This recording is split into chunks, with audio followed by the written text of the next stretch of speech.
दोस्तों, आज हम आपको अपने जमाने की सफल अभिनेत्री राखी गुलजार की लव लाइफ के बारे में आपको बताएंगे। हिंदी सिनेमा जगत में कई ऐसी अभिनेत्रियां रही हैं जिन्होंने कई सदी तक अपने अभिनय का परचम लहराया। ऐसी अभिनेत्रियों ने हर तरह के किरदार निभाकर बॉलीवुड में राज किया। इनमें से ही एक दिग्गज अभिनेत्री राखी गुलजार भी रही, जो अपने अभिनय से अच्छे को कायल बना देती थी। राखी ने हिंदी सिनेमा में 4 दशकों तक अपने अभिनय का लोहा मनवाया। हालांकि राखी भले ही अपनी प्रोफेशनल लाइफ में खूब कामयाब रही, लेकिन उनकी निजी जिंदगी उतनी ही उलझी हुई थी। उन्होंने 2 बार शादी की, लेकिन किसी से भी उनका रिश्ता ज्यादा समय तक नहीं टिक सका। अपने इस वीडियो में हम आपको राखी की लव लाइफ के बारे में बताने जा रहे हैं। आजादी की घोषणा के महज कुछ ही घंटों बाद 15 अगस्त 1947 को पश्चिम बंगाल के रानाघाट में जन्मी राखी का पूरा नाम राखी मजूमदार है, लेकिन वह इंडस्ट्री में सिर्फ राखी के नाम से जानी जाती है। उनके पिता बांग्लादेश में जूतों का व्यापार करते थे, लेकिन आजादी के बाद उन्होंने अपना व्यापार पश्चिम बंगाल में सेट कर लिया था। राखी के एक बड़े भाई शिवरंजन मजूमदार भी है, जो बंगाली फिल्मों के निर्माता है। राखी जब 15 साल की थी तभी एक पत्नी बन चुकी थी। जी हाँ, महज 15 साल की किशोरावस्था में राखी की शादी साल 1963 में फिल्म निर्देशक अजय विश्वास के साथ हो गई थी। हालांकि ये शादी ज्यादा समय तक नहीं चल सकी और 2 साल बाद ही दोनों तलाक लेकर अलग हो गए। शादी के बंधन से निजात पाने के बाद राखी ने फिल्मों में काम करने का फैसला ले लिया। राखी गुलजार ने अपने फिल्मी करियर की शुरुआत महज 20 साल की उम्र में साल 1967 में आई बंगाली फिल्म वधू वरण से की थी। इस फिल्म में राखी की अदाकारी देख एक्टर डायरेक्टर सुनी दत्त उनके कायल हो गए थे। सुनी दत्त अपनी फिल्म रेशमा और शेरा में राखी को बतौर लीड एक्ट्रेस लेना चाहते थे, लेकिन उनसे पहले ही राखी ने जीवन मृत्यु को साइन कर दिया था। इस फिल्म के सुपरहिट होने के बाद राखी की जिंदगी एकदम से बदल गई। उनके पास प्रोड्यूसर और डायरेक्टर की लाइन लग गई थी। इसके बाद उन्होंने कई फिल्मों में काम किया, जिनमें कभी कभी कसम वादे, त्रिशूल, मुकद्दर का सिकंदर, दूसरा आदमी, जुर्माना, काला पत्थर आदि शामिल हैं। बॉलीवुड में ऐसी अभिनेत्रियां थी और है जो अपने को स्टार के साथ अफेयर को लेकर काफी सुर्खियां बटोरती रहती हैं। हालांकि राखी ने कई सुपरस्टार के साथ काम किया, लेकिन उनके को स्टार के साथ उनके अफेयर की खबरें कभी मीडिया हेडलाइंस में नहीं छाई। राखी ने पूरी जिंदगी बस एक ही शख्स से प्यार किया है और वह है लेखक और डायरेक्टर गुलजार। जब राखी कामयाबी की ऊंचाइयां छू रही थी, तभी वह गुलजार की मोहब्बत में पड़ गई थी। गुलजार को जहां राखी की खूबसूरती और बंगाली कल्चर भा गया था, वहीं राखी गुलजार की सौम्य नज़्मों पर अपना दिल हार बैठी थी। राखी और गुलजार एक दूसरे के प्यार में लंबे समय तक खोए रहे। इसके बाद उन्होंने साथ में जीने मरने का भी फैसला किया और साल 1973 में गुलजार और राखी ने एक दूसरे के साथ शादी कर ली। हालांकि ये शादी ज्यादा समय तक नहीं चल सकी। बेटी मेघना के जन्म के 1 साल बाद ही दोनों अलग हो गए, लेकिन उन्होंने अभी तक एक दूसरे से तलाक नहीं लिया है। कहा जाता है कि राखी और गुलजार की शादी टूटने की वजह एक्ट्रेस का फिल्मों में काम करना था। दरअसल गुलजार नहीं चाहते थे कि राखी फिल्मों में काम करे। ऐसे में जब गुलजार साहब ने राखी से फिल्मों में दूर रहने को कहा, तो उन्होंने अपने पति की बात भी मानी थी।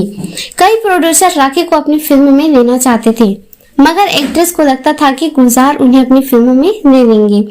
लेकिन लेखक साहब राखी को फिल्मों में देखना ही नहीं चाहते थे और उन्हें साफ तौर पर राखी से कह दिया था कि वह उन्हें अपनी फिल्मों में नहीं लेंगे।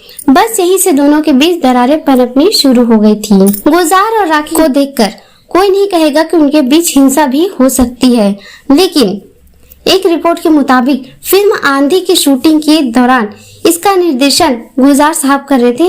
ऐसे में जब उन्हें फिल्म की शूटिंग के लिए कश्मीर जाना पड़ा, तो वह अपनी पत्नी राखी को भी वहां ले गए। गुलजार अपने काम में बिजी रहते थे और राखी होटल के कमरे में बैठी नाराज रहती थी। इसी बीच जब फिल्म के कलाकार सुचित्रा और संजीव के बीच किसी बात को लेकर कहासुनी हुई थी, तब गुलजार ने उनका बीच बचाव किया था और शराब के नशे में धुत सुचित्रा को उनके कमरे में छोड़कर वापस चले गए।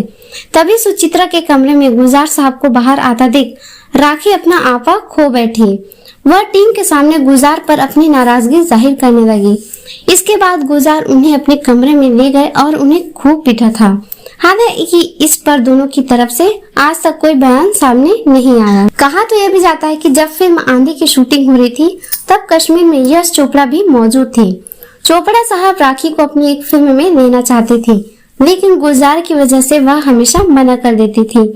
लेकिन उस रात जब उन्होंने गुलजार का हिंसक रूप देखा तो वह अगली सुबह ही यश चोपड़ा से मिलने पहुंच गए और यश चोपड़ा की फिल्म कभी कभी साइन कर दी। इसको लेकर उन्होंने गुलजार साहब से परमिशन भी मांगी थी, लेकिन उन्होंने साफ इनकार कर दिया था। मना करने के बावजूद राखी का फिल्म करना उनकी शादी टूटने की वजह बन गई। इसके कुछ समय बाद बिना तलाक लिए राखी और गुलजार अलग अलग रहने लगे। विपरीत विचारधाराओं की वजह से भले ही गुलजार और राखी अलग अलग हो गए हों, लेकिन वे आज भी पति पत्नी की तरह रहते हैं। दोनों एक दूसरे के साथ हर मुश्किल से मुश्किल घड़ी में खड़े रहते हैं। एक इंटरव्यू में राखी ने अपने रिश्ते पर कहा था, हमारा रिश्ता बहुत ही सहज है। अलग होने के बाद भी गुलजार साहब मुझे अपनी पत्नी की तरह ट्रीट करते हैं। उन्हें जब भी मेरी जरूरत होती है या मुझे उनकी जरूरत होती है, हम साथ होते हैं। जब कभी उनके घर दोस्त आते हैं तो वह मुझे फोन करके खाना बनाने को भी कहते हैं और मैं खुशी खुशी उनके लिए खाना भी बनाती हूँ। राखी ही नहीं बल्कि गुलजार भी अपने रिश्ते को लेकर कई बार बात कर चुके हैं। गुलजार ने अपने एक इंटरव्यू में कहा था कि मैं भले ही अपनी पत्नी राखी से अलग हो गया हूँ, लेकिन मैं कभी उससे अलग नहीं रह सका। पता नहीं लोगों को कैसे लगता है कि हम अलग हो गए हैं। आज भी जब मुझे राखी के हाथों की बनी मछली खाने का मन करता है तो मैं उसे रिश्वत के तौर पर उन्हें एक साड़ी गिफ्ट करता हूँ। मैंने उन्हें कोर्टशिप के दौरान इतनी साड़ी दी है कि मैं ढकाई साड़ियों की पहचान करने लगा हूँ। इतना सहज रिश्ता होने के बाद भी अगर लोगों को लगता है कि हम अलग हैं तो पता नहीं साथ होना किसे कहते हैं। राखी भीड़ भाड़ से दूर अपने पनवेल वाले फार्म हाउस में अकेली रहती हैं। फिल्म को दिए एक इंटरव्यू में राखी ने कहा था, अकेले रहना मेरी खुद की चॉइस है, जबकि मेरे पास 19 फैमिली मेंबर्स हैं। इसके बावजूद मैं खुद को घर में आइसोलेट रखती हूँ। फिल्में देखना, किटी पार्टीज करना मेरे लिए समय बर्बाद करने जैसा है। अपने पोते समय की तरह मुझे भी नेचर और एनिमल्स की कंपनी पसंद है। जब भी मुंबई में मुझे क्लास्ट्रोफोबिक महसूस होता है, मैं पनवेल के फार्म हाउस में चली जाती हूँ। वाकई राखी और गुलजार भले ही अलग हो गए, लेकिन उनकी आपस में बॉन्डिंग कई लोगों को इंस्पायर करती है। तो आपको राखी की लव लाइफ से जुड़ी स्टोरी कैसी लगी कमेंट करके जरूर बताइए। मिलेंगे नेक्स्ट वीडियो में, तब तक के लिए जय हिंद।